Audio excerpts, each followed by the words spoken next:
Welcome back, crew. It's a bit late, but I thought the best way to send off 2023 was to go through and pick some of my favorite of the mini RPGs we got to play last year. Because 2023 was a big year for the channel, and we got to go through 11 different tabletop RPGs as our game of the month, going through how to build a PC utilizing their core rule set, mechanics, and kicking them off with a live actual play. So I wanted to go through and pick some of my favorites, ones that really stood out to me or kind of spoke to my own play style, just to give them a little bit of extra spotlight.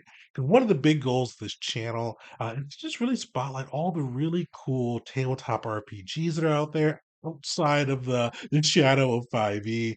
Just to really make sure that people know that there's some cool games you can play out there that aren't D&D, and you can kind of check out and kind of see if they fit your play style too. And these three kind of behind me really spoke to mine. I do want to put a little disclaimer out. Pathfinder, we kicked off the year with that in January. Loved that one. It's one that I played before, so I didn't want to include it in this list, though. If we were doing about overall 2023, it'd definitely be up there. But keep an eye out. We actually have a Pathfinder 2e campaign coming up. Should be live on the channel next 2 or 3 weeks. So keep an eye out for that. I'm looking forward to kind of bringing that to bear. But let's get into it. Let's go through some of my favorites here. I'm going to kick it off with my favorite. If you watched the review, saw the actual plays, you probably would guess it pretty easily. The Die RPG it really hit my play style. It was really well made. I love the comic. Kieran Gillen wrote both the RPG and the comic simultaneously, which I learned during one of our first Meet the Makers with them.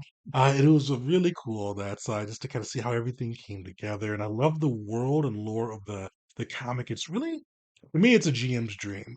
It's one of those ones where you can kind of fit their lore, but completely do your own thing and really kind of tailor the game to both your players and yours taste with the kind of what's it, iske, I think is the word for it, basically where you're pulled into from the real world into a game world where it's kind of reflected off of your the storytellers or the dictators as well the game master, I should say, his interest as well as the players.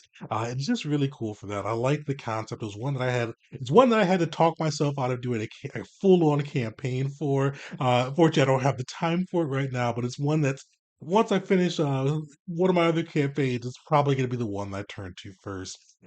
With it probably has one of the like, best GM tool sets I've seen for getting together and kind of first off helping you keep the scenario they want to use. They've got a number of scenarios in there, but once you have those scenarios, being able to go through and help your players build out their characters and build relationships amongst the party and kind of building in those stakes and emotional connections from the start that you as the game master can use and tweak and really kind of like pull some strings and get some really great RP that has like an emotional tinge.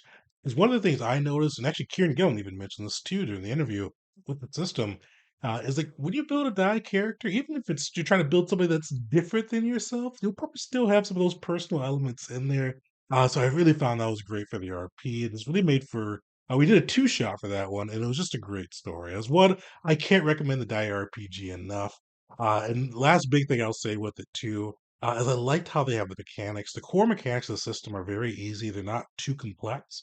Uh, Quick to pick up and on that side. One of the really big pieces they add in are the class powers, like the dictator with their voice, the fool with the kind of their luck, all of those things.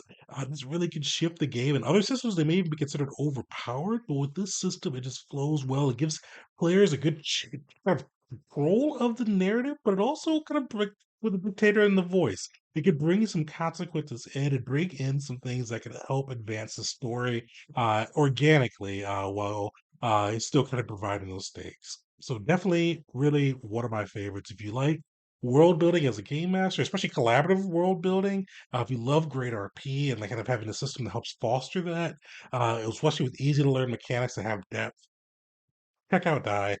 Check out the comic too, because this is really one of those ones I could wholeheartedly recommend that you'll have a good time with. You can have some fun with your players. So moving from Die, one of the next big ones that I really enjoy. This is kind of almost on the opposite side of the spectrum, but going from kind of like the more narrative focus to like the OSR style. Stars Without Number was amazing. Huge shout out to Kevin Crawford because one of my biggest roses for this game is how much you can get for free. Like I'll throw the drive through RPG link, but he puts it up on drive through as a PDF. That's nice. You can get a PDF with it too. And like 80% of the rules are in that free PDF.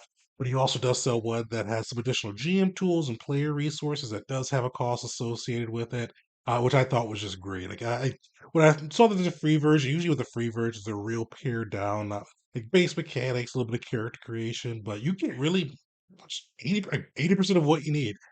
You could easily play a campaign all without it. Definitely play a session, easily play a campaign without having the paid version. Definitely support Kevin Crawford. I forgot his publishing company's name though, because it's just really great that they do that. I think that's a really cool thing for the community.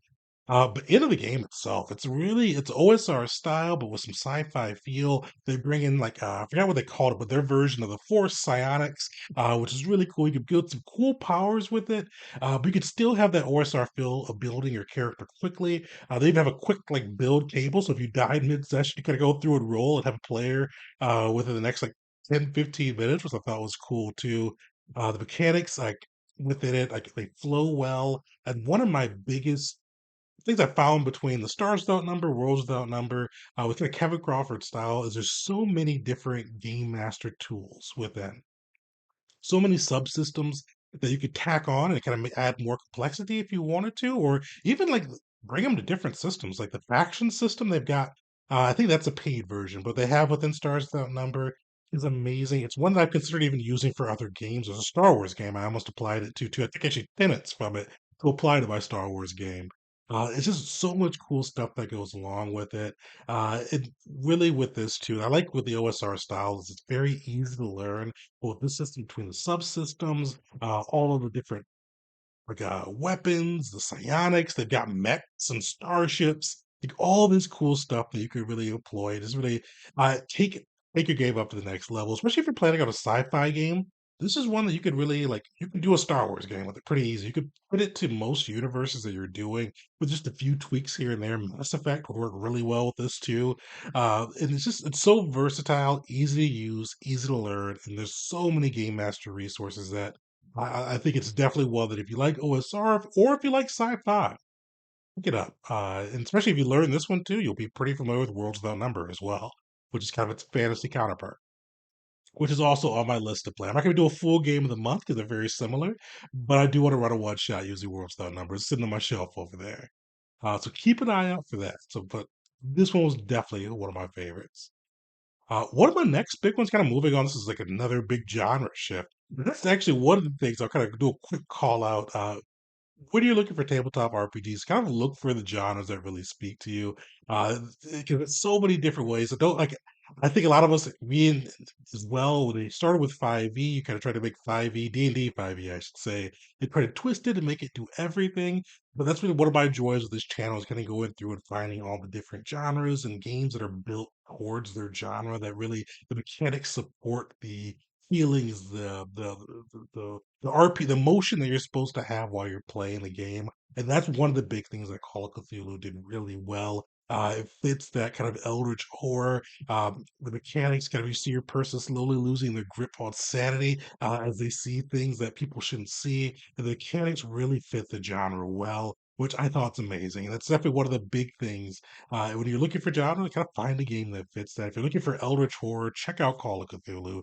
Because another one, and I noticed a theme as I was going through, because all three of these ones that really kind of stood out. The base mechanics are fairly simple, but they've got a lot of cool, like different things you could kind of stack on top of them, and there's a complexity within the simplicity. So it's easy for players to pick up. But the storyteller, the game master, whatever you're called in this scenario, has some resources they can pull in to add that complexity and add kind of that depth to it too. So that's something I've really been vibing with lately. But overall, Call of Cthulhu, we had this is one of the ones I actually got to be a player in. And we had an amazing GM come through. It's just really what like it gives that feeling you're fragile humans in this. The base mechanics are quick to pick up. I liked too. I don't get to often roll D100s, my 2D10s on that side, so I liked how they did that with the percentiles too, because it's one of those ones you have to do any math really to figure out how likely you are to succeed there. So it just it flowed well, and it's really one of the best systems I could see where the mechanics truly support the genre and the feelings you're supposed to have. But overall, those were just kind of my three top ones. The other ones I really enjoyed. There really wasn't many games I didn't win. We got to go through. We started with Pathfinder. We did Avatar Legends, some Barroom. We did the Marvel Multiverse, which is another really cool one. I really hope they come out with a PDF soon too. I'd love to run some more of that. We did Dragonbane, which we just covered. A lot of crazy stuff that comes along with it, but it was a really fun year of being able to go through, try some different genres, try some different RPGs, and just really kind of see what's out there with the tabletop world. And definitely, we're not slowing up either. So we're starting off with our game of the month for January 2024. We are going to be diving into 13th Age. So keep an eye out for that. This weekend, we'll be dropping our first impressions video. Yeah, definitely. For those in the comments who follow the channel, shout out below. What was one of your favorite RPGs that we covered this year? I'll throw a list of all the different ones we played, so you can kind of see that. But shout out one of the ones that we favorite ones we covered. If there's any ones you want us to cover in 2024, throw those in the list too. I will definitely need to add some more books to my shelf for the year. But overall, huge thanks to the community for coming through. Definitely like, subscribe, and we'll see you throughout 2024.